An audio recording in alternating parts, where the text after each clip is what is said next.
Hey everyone, it's Alex and welcome to the Decks of the Week. US Agent is absolutely terrible, and this is one of the best decks running him right now at about a 52% win rate. It is the Abomination High Evo kind of debuff style deck. We're talking about this deck as like a bonus because, well, it's the weekend mission, and if you want to get your tokens, and if you're one of the few people that are able to even buy US Agent before all the bugs and stuff, and well, I guess now it's purchasable again, but you probably have the hindsight of not wanting to get it because it's pretty terrible, if not one of the worst cards released in recent memory. But anyways, if you do have US Agent, you're looking for those 200 tokens, then this is currently the deck to use it in, okay? It's actually not the worst card in the world. It ain't good though. It definitely ain't good. So it's running a 1.9% play rate right now. Like literally no one got that card. Whereas Red Hulk had like what, almost 30% meta share. Wow, a big difference. Let's talk about deck number 10 here. Deck number 10 is going to be Hela. Hela's still legit here at a 56% win rate and a really strong cube rate at 0.54, one of the higher cube rates of the week. It's just good. It's still good. You got a lot of chunky boys, and guess what? Red Hulk's chunky. You add the Red Hulk in there, an additional kind of discard. It's one of those decks that, like, especially as you're trying to rank up, knowing your like retreat lines is really important, but like opponents will stay in for 8 cubes where they really have no right to. And Hela has traditionally been an absolute bot farming deck, and it's probably a contributor to its high cube rate to some degree. I mean, this takes stats 80 and above with high collection levels because we still have some, like, we have very little statistics in Infinite right now, so we got to make a bit of a balance and compromise for statistics. But it's running a great win rate. We know this deck still functions, and you also have the Black Knight side of it, which is really important too. So not only is it a Hela deck, but you also got that Black Knight kind of side of it as well, which is pretty damn cool. And of course, Lockjaw, which is one of the only places where Lockjaw is still being played. So I did like this deck. I wanted to include it because I thought that it was doing pretty good, although I think a lot of people have kind of fallen asleep on it. Going into number 9, we have All In Mill. This is essentially the top performing mill based deck. We also have a very close performing one in the Loki one from last week, although the numbers on this one are a little better. Although the cube rate is pretty low. Decent win rate, weaker cube rate. And this is not terrible, I guess. And the idea is that you can use like Silver Samurai to discard Wolverine. You pump their deck with the Yondu, then you discard their hand with Black Bolt. You disrupt them with the Dr. Octopus. You basically don't let them play their game. That's basically the plan of this deck. All in mill, destroy everything in their hand and in their deck. And it's okay, I guess. Decent win rate. The cube rate's somewhat lacking. It is annoying though. Like I'm seeing players kind of like when I was experimenting with this deck here, seeing people retreat on Cable Pulse is kind of funny. Like they're just like, nope, I don't know what you got, but I'm out. Like I just don't care anymore. But anyways, it's not the best deck in the world, but it's currently number 9 in the meta. We go to number 8 here, and it's Galactus. G-Man is back. And what's interesting about this is that like it kind of is basically just the exact same Galactus deck that it's always been, except it's still running the new Alioth, right? The 6/8 Alioth, and it's good.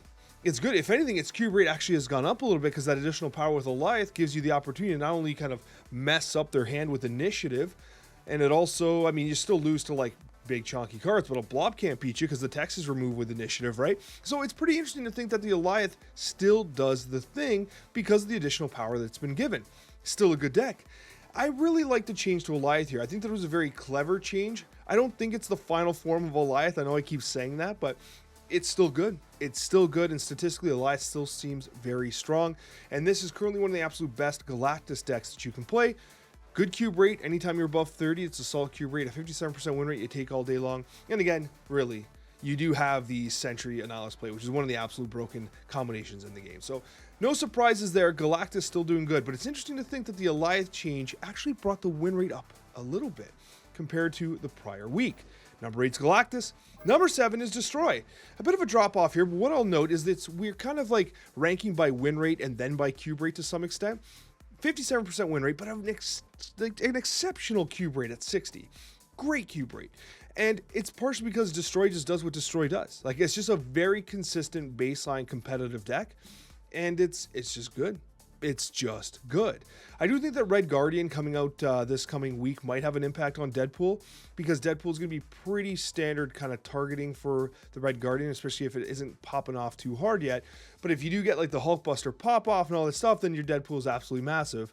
So, I mean, Red Guardian probably gets dodged there. But anyways, I will tell you, though, that I do think that Destroy still maintains its spot as, like, the baseline for competitive play. So if you're looking to rank up, you're looking to get to Infinite, and you don't want to, like, invest in any of the new cards and stuff, just invest in these, because these have been like golden cards for the longest time, and you can confidently play Destroy to a high rank. We go to number 6, and it's Discard. This is the leading version of Discard, and it's running Meek.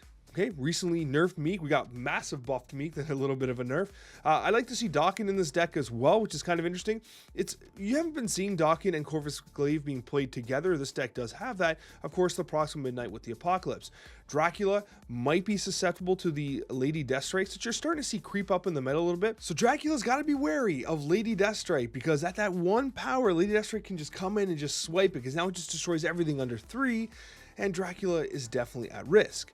What I will say though is that it's funny how we thinking about, like, Discard used to have the reliable Discard with, with Chavez being a turn 6 play and etc, etc. And I feel like we're starting to get a little more into that reliable Discard again with all these tools we have. It's not quite the same, but you can't argue against a 65 cube rate and a 57% win rate.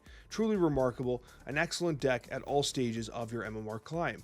Then we have Chonky Ramp. This is where the Sandman has been making an impact here. Sandman recently getting buffed to a 5/7 that prevents all cards on that next, well, only one card being played on that next turn 6.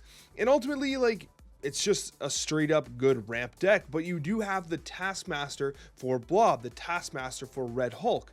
You could even Taskmaster Magneto, but why would you? You'd probably just play something else at that point. But what I will say though is that clearly this deck can put up points, and the Sandman on turn 5, now that it's 7 power, represents a pretty strong tempo play that really makes things difficult for your opponent. Like, what do? If they're a Sarah deck, they just die. Like, there's just nothing they can do, right? So it's pretty interesting how that 7 power for Sandman has made it much more relevant in the current meta and giving it opportunities to shine, because before it just didn't have enough power, especially considering how much damage you can do on turn 5 with a lot of the decks out there. So Chonky Ramp, a 58% win rate and a very strong cube rate at 0.37.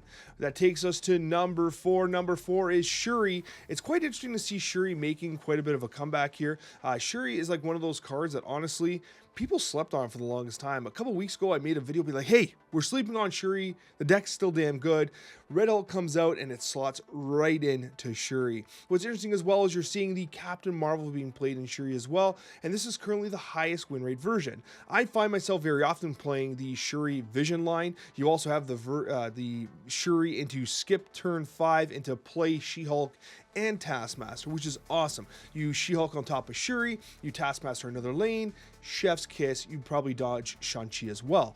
A lot to love about Shuri, very versatile deck. You got a lot of power from Red Hulk, so many ways to win, and again, adding Cap Marvel is just beautiful. You have so many more options and abilities to get that dub. A very strong cube rate at 49 and a strong win rate at 58. Number 4 is Shuri. Takes us into the top 3, and it's Ms. Marvel Lockdown coming in at 59% and an astonishing 0.65 cube rate, and again, it's Alioth. This deck was doing pretty good, right? It was doing pretty good before, and then Alioth just kind of propelled it into the next echelon of power, I guess. Like, the power buff to Alioth, right? It shouldn't have been a buff. It should have just been a change, but the deck responded very favorably to it, right? The additional power, the effect is still strong. It's just good. And what's interesting, what really caught my eye here was the inclusion of Zabu still being a key component. You play Zabu on turn 2, you can still play Miss Marvel or JJ on turn 3. Like, you still play a 4-cost card because there's 4 of them in this deck. Generally speaking, not playing Shang-Chi there, but you're likely to have Miss Marvel, Jessica Jones, or Iron Lad, and so you're still able to get the value from Zabu. It's much more limited, and this is pretty much one of the only decks where you're still seeing Zabu, but still playable. It was pretty remarkable for me to see that, like, both Zabu and Alioth got changed on this deck, and the deck is still a top 3 deck in Marvel Snap because you got all that power on Alioth, right? So really interesting to see. I'm really kind of concerned that this deck actually rose.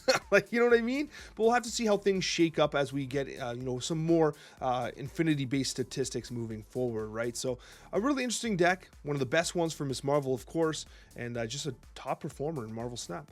We go to number 2, and this is a brand new one in the meta, and it's Annie Strike. And basically what this is Lady Deathstrike coming back, a 5/7 that destroys 3 power cards or lower in a location.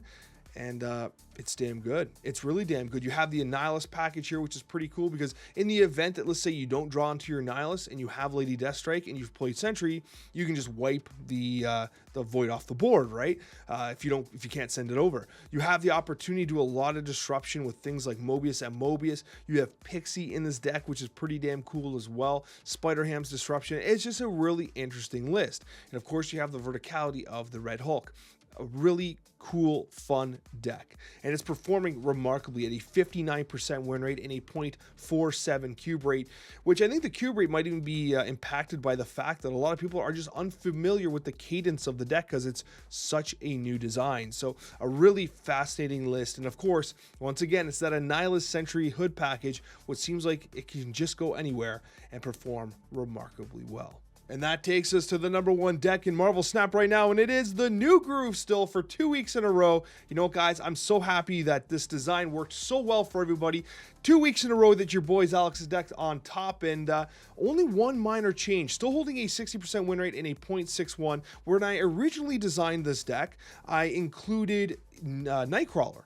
And Nightcrawler has since been cut, and you get a little bit of a cube rate advantage by including Shang-Chi again. And now you have a slightly higher cube rate at still the same win rate. So Nightcrawler is still a good card, same win rate, more cubes having Shang-Chi, because I guess you catch those Red Hulk gamers by surprise. But ultimately, a very strong deck in Marvel Snap. And I mean, I don't think I've ever had a top deck go for 2 weeks in a row. Hell yeah, let's go, right? And I mean, let's be honest, right? The silky smooth style deck with that Angela buff and slamming that Red Hulk in, and then just adding the flavor touch of Captain Marvel. I couldn't resist. I just couldn't resist. We'll see you in that next Marvel Snap video.